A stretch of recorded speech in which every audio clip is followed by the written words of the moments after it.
शांति 6-5-25 की वाणी है। मीठे बच्चे, याद में रहने की मेहनत करो तो पावन बनते जाएंगे। अभी बाप तुम्हें पढ़ा रहे हैं, फिर साथ में ले जाएंगे।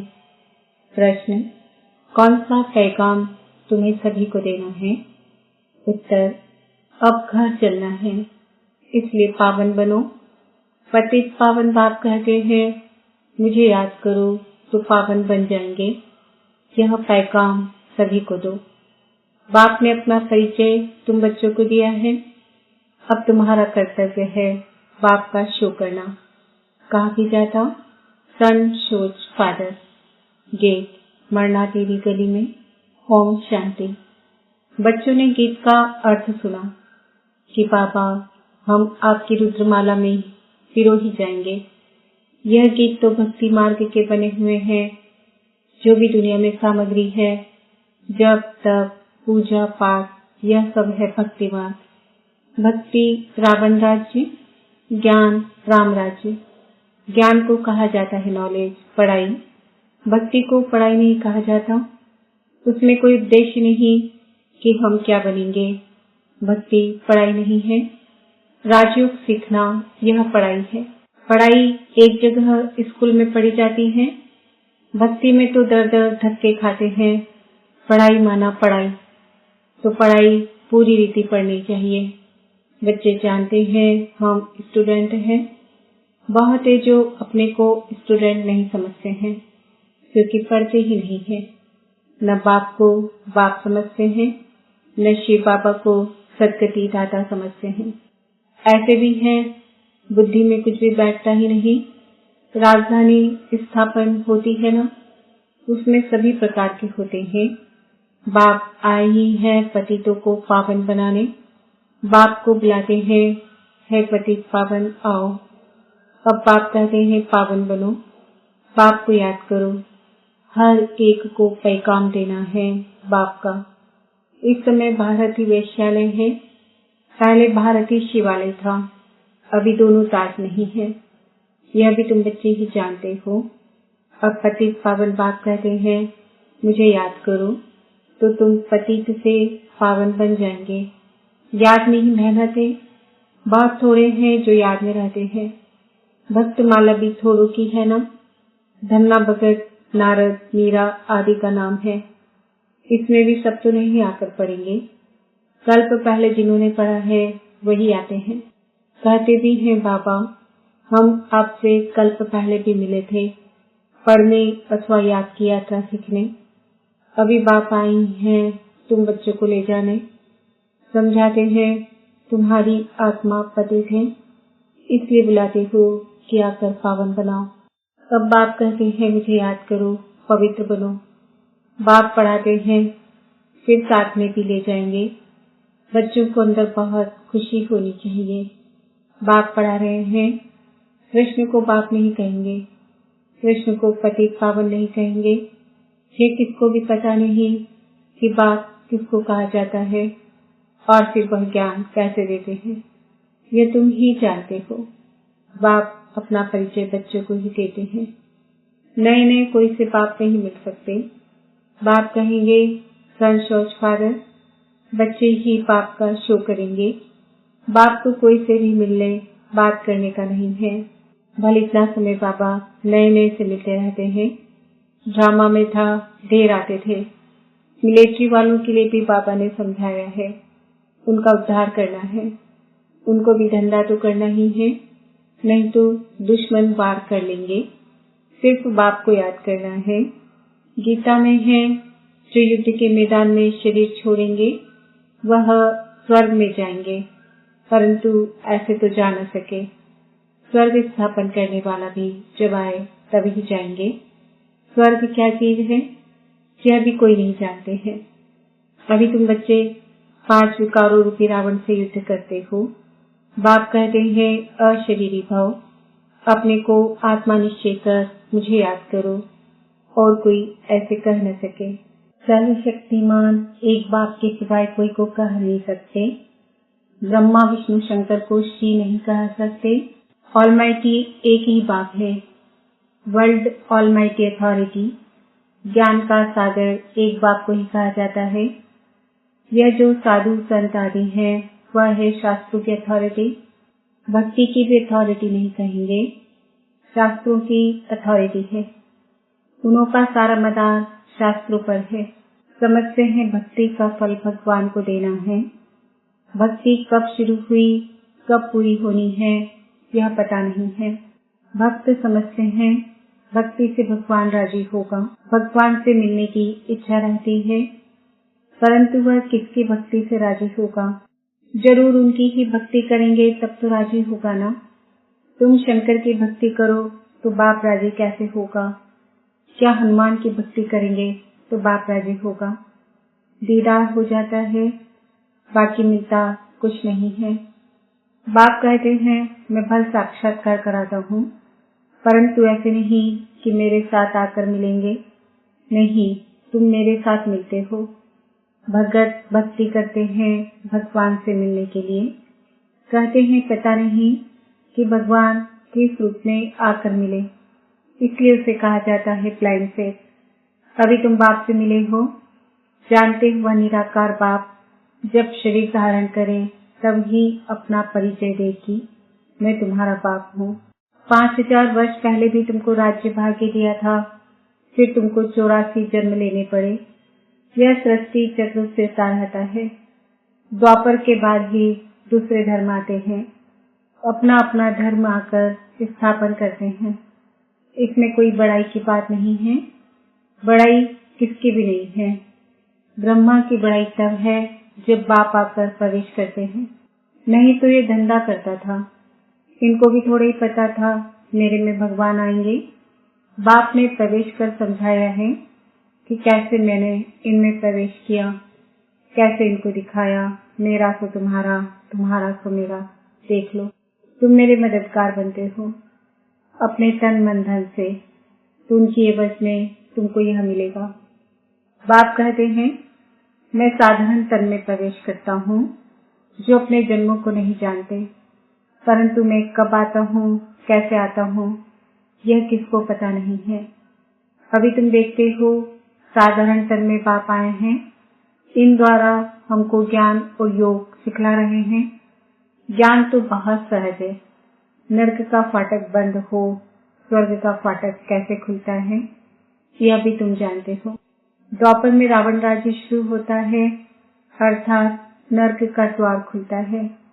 नई और पुरानी दुनिया को आधा आधा में रखा जाता है। तो अब बाप कहते हैं मैं तुम बच्चों को पतित से पावन होने की युक्ति बताता हूँ। बाप को याद करो तो जन्म जन्मांतर के पाप नाश हो जाए। इस जन्म के पाप भी बताने हैं। याद तो रहते हैं ना, क्या पाप किए हैं, क्या क्या दान पुण्य किया है, इसको अपने छोटेपन का पता है ना। श्री कृष्ण का ही नाम है सांवरा और गोरा, श्याम सुंदर। उनका अर्थ कभी कोई की बुद्धि में नहीं आएगा। नाम श्याम सुंदर है तो चित्र में काला बना दिया है। रघुनाथ के मंदिर में देखेंगे वहाँ भी काला। हनुमान का मंदिर देखो तो सबको काला बना देते हैं। यह है ही पतित दुनिया। अभी तुम बच्चों को फिक्र है कि हम सांवरे से सुंदर बनेंगे, उसके लिए तुम बाप की याद में रहते हो। बाप कहते हैं यह अंतिम जन्म है, मुझे याद करो तो पाप भस्म होंगे। जानते हैं बाप आए हैं ले जाने, तो जरूर शरीर यहाँ छोड़ेंगे, शरीर सहित थोड़े ही ले जाएंगे। पतित आत्माएं भी जान सके, जरूर बाप पावन बनने की युक्ति बताएंगे। तो कहते हैं मुझे याद करो तो विकर्म विनाश हो। भक्ति मार्ग में है अंधश्रद्धा। शिव काशी कहते हैं, फिर कहते हैं शिव ने गंगा लाई, भागीरथ से गंगा निकली। अब वो पानी माथे से कैसे निकलेगा? भागीरथ कोई ऊपर पहाड़ पर बैठा है क्या, जिसकी जटाओं से गंगा आएगी? पानी जो बरसता है सागर से खींचते हैं, जो सारी दुनिया में पानी जाता है। नदियां तो सब तरफ है, पहाड़ों पर बर्फ जम जाती है, वह भी पानी आता रहता है।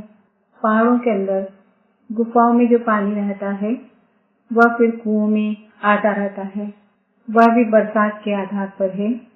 बरसात न पड़े तो कुएं भी सूख जाते हैं। कहते भी हैं बाबा हमको पावन बनाकर स्वर्ग में ले जाओ। आज ही स्वर्ग कृष्णपुरी की है, विष्णुपुरी का किसको पता नहीं है। श्री कृष्ण के मुरीद कहेंगे जहाँ देखो कृष्ण ही कृष्ण है। अरे जबकि परमात्मा सर्वव्यापी है तो क्यों नहीं कहते जिधर देखो परमात्मा ही परमात्मा है। परमात्मा के मुरीद फिर ऐसे कहते हैं यह सब उनके ही रूप हैं, वही यह सारी लीला कर रहे हैं। भगवान के रूप धरे हैं लीला करने के लिए, तो जरूर अभी लीला करेंगे ना। परमात्मा की दुनिया स्वर्ग में देखो, वहाँ गंध की कोई बात नहीं होती, यहाँ तो गंध ही गंध है। और फिर यहाँ कह देते परमात्मा सर्वव्यापी है, परमात्मा ही सुख देते हैं। बच्चा आया सुख हुआ, मरा तो दुख हुआ। अरे भगवान ने तुमको चीज दी फिर ली, तो इसमें तुमको रोने की क्या दरकार है। सत्युग में रोने आदि का दुख होता नहीं। मोहजित राजा का दृष्टांत दिखाया है, यह सब है झूठे दृष्टांत, उनमें कोई सार नहीं है। सत्युग में ऋषि मुनि होते नहीं, और यहाँ भी ऐसी बात हो नहीं सकती, ऐसा कोई मोहजित राजा हो नहीं सकता। भगवान वाद यादव कौरव पांडव क्या करत भाई, तुम्हारा बाप से योग है। बाप कहते हैं मैं तुम बच्चों द्वारा भारत को स्वर्ग बनाता हूँ। अब जो पवित्र बनते हैं वह पवित्र दुनिया के मालिक बनेंगे। कोई भी मिले उनको यह बोलो भगवान कहते हैं माँ में कम याद करो, मेरे से फीस लगाओ और कोई को याद न करो। यह है अव्यभिचारी याद, यहाँ कोई जल आदि नहीं चढ़ाना है। भक्ति मार्ग में यह धंधा आदि करते याद करते थे ना। गुरु लोग भी कहते हैं मुझे याद करो, अपने पति को याद नहीं करो।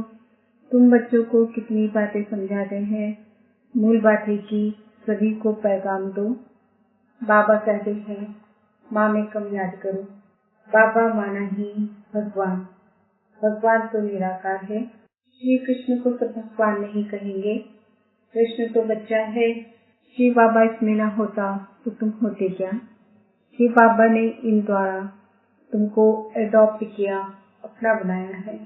यह माता भी है पिता भी है। माता तो साकार में चाहिए ना, वह तो है ही पिता। तो ऐसी ऐसी बातें उच्च रीति धारण करो। तुम बच्चों को कभी भी किसी बात में मूंझना नहीं है, पढ़ाई को कभी नहीं छोड़ना। कई बच्चे संग दोष में आकर रूठ कर अपनी पाठशाला खोल देते हैं। अगर आपस में लड़ झगड़ कर जाए, अपनी पाठशाला खोली तो मूर्ख बना है। रूठते हैं तो पाठशाला खोलने के लायक ही नहीं है। वह देह अभिमान तुम्हारा चलेगा ही नहीं, क्योंकि बुद्धि में तो दुश्मनी है, तो वह याद आएगी। कुछ भी किसको समझा नहीं सकेंगे। ऐसे भी होता है जिसको ज्ञान देते हैं वह पीछे चले जाते हैं, खुद गिर पड़ते हैं, खुद भी समझते हैं मेरे से इनकी अवस्था अच्छी है। पढ़ने वाला राजा बन जाए और पढ़ाने वाला दासी बन जाए, ऐसे ऐसे भी है। पुरुषार्थ कर बाप के गले का हार बनना है। बाबा जीते जी मैं आपका बना हूँ, बाप की याद से ही बेड़ा पार होना है। अच्छा मुझे इसे प्रति माँ पिता बाप दादा का याद कर रूहानी बाप की रूहानी बच्चों का हम रूहानी बच्चों की रूहानी बाप को याद प्यार। गुड मॉर्निंग, नमस्ते, ओम शांति। धारणा के लिए मुख्य सार, कभी किसी बात में मूंझना नहीं है, आपस में रुककर पढ़ाई नहीं छोड़नी है, दुश्मनी बनाना भी देहाभिमान है, संग दोष से अपनी बहुत बहुत संभाल करनी है, पावन बनना है, अपनी जन्म से बाप का शो करना है, रीत बुद्धि बन, एक बाप की अव्यभिचारी याद में रहना, तन मन धन से बाप के कार्य में मददगार बनना है। वरदान, न्यारे और प्यारे बनने का राज जानकर राजी रहने वाले राजयुक्त हो। जो बच्चे प्रवृत्ति में रहते न्यारे और प्यारे बनने का राज जानते हैं, वह सदा स्वयं भी स्वयं से राजी रहते हैं, प्रवृत्ति को भी राजी रखते हैं।